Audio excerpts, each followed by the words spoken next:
Everyone, welcome back to our YouTube channel अंग्रेजी से हिंदी तक। तो आज की जो वीडियो है आपके लिए बेहद ही खास होने वाली है, क्योंकि आज जो मैंने हेडलाइंस ली है उन सभी हेडलाइन का ग्रामेटिकल स्ट्रक्चर बिल्कुल ही डिफरेंट है और बहुत सारे न्यू वोकैबुलरी वर्ड्स इनमें यूज हुए हैं। अगर आप वीडियो को एंड तक देखते हैं डेफिनेटली बहुत कुछ सीख कर जाएंगे और ऐसा कुछ भी नहीं होगा जो आपको नहीं समझ आएगा। भी अगर आपको किसी वर्ड या फिर ग्रामर को लेकर कोई भी कंफ्यूजन होता है तो आप कमेंट सेक्शन में पूछ सकती हैं। इंट्रोडक्शन में ज्यादा टाइम ना लेते हुए शुरू करते हैं वीडियो को बिना देरी किए। हमारी फर्स्ट हेडलाइन या फिर फर्स्ट सेंटेंस यहाँ पर दिया गया है, वो है Bangladesh holds state funeral.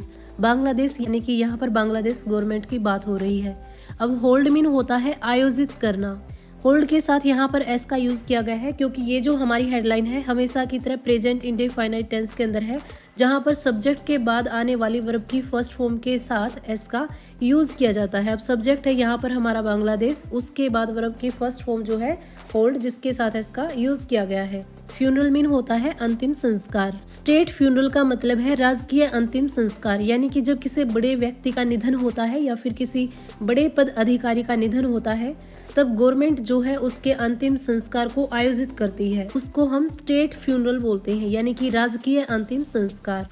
Four mean के लिए former prime minister. Farmer mean होता है पूर्व, प्राइम मिनिस्टर यानी कि प्रधानमंत्री खालिदा जिया, यानी कि बांग्लादेश ने पूर्व प्रधानमंत्री खालिदा जिया के लिए राजकीय अंतिम संस्कार आयोजित किया। हेडलाइन भले ही हमारी प्रेजेंट इंडेफिनाइट टेंस के अंदर हो, लेकिन जब हम इसकी हिंदी बनाएंगे अगर घटना हो चुकी है तो वो पास्ट टेंस के अंदर बनेगी, और अगर वो घटना चल रही है जैसे कि कोई स्ट्राइक है जो लंबे समय से चल रहा है या फिर कोई प्रोटेस्ट है जो लंबे समय से चला आ रहा है, तो हम उसकी हिंदी कॉन्टिन्यूअस टेंस के अंदर बनाएंगे। एक बार इन वर्ड्स मीनिंग को हम रिवाइज कर लेते हैं। होल्ड मीन होता है आयोजित करना, स्टेट फ्यूनरल यानी कि राजकीय अंतिम संस्कार, फोर मीन होता है के लिए, फॉर्मर मीन पूर्व, प्राइम मिनिस्टर यानी कि प्रधानमंत्री। तो नेक्स्ट हेडलाइन हमारी दी गई है, ये पैसिव वॉइस के अंदर है। अगर आप स्टार्टिंग में देखते हैं तो ये जो है हेडलाइन आपको पास्ट टेंस के अंदर यानी कि पास्ट इंडेफिनाइट टेंस के अंदर दिखेगी, लेकिन ये हेडलाइन हमारी पास्ट टेंस का पैसिव वॉइस है। चलिए समझते हैं कैसी।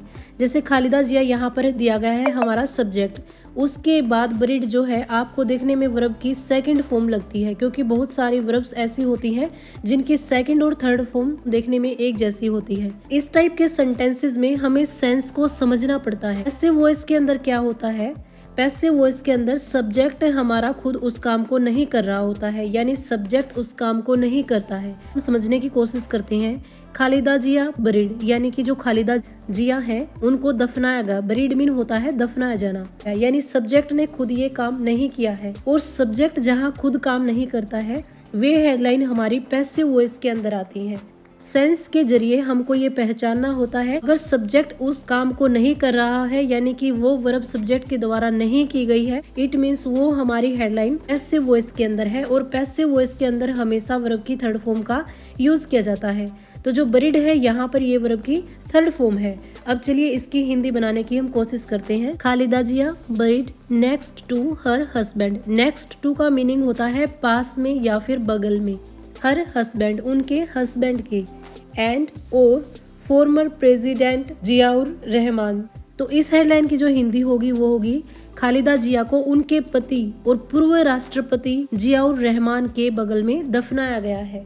तो इस हेडलाइन में ध्यान देने लायक जो बात थी वो है कि ये जो हमारी हेडलाइन है पैसिव वॉइस के अंदर है, यहाँ पर वर्ब की थर्ड फॉर्म दी गई है जिसको हमें सेंस के जरिए पहचानना होगा, और ऐसी बहुत सारी हेडलाइंस आपको सेंटेंस के अंदर देखने को मिलेंगी। बाकी इसमें कोई ऐसा वर्ड मीनिंग नहीं है जो देखने में आपको डिफिकल्ट लगे, सारे के सारे कॉमन है। जैसे फॉर्मर मीन होता है पूर्व, हम बहुत बार देख चुके हैं।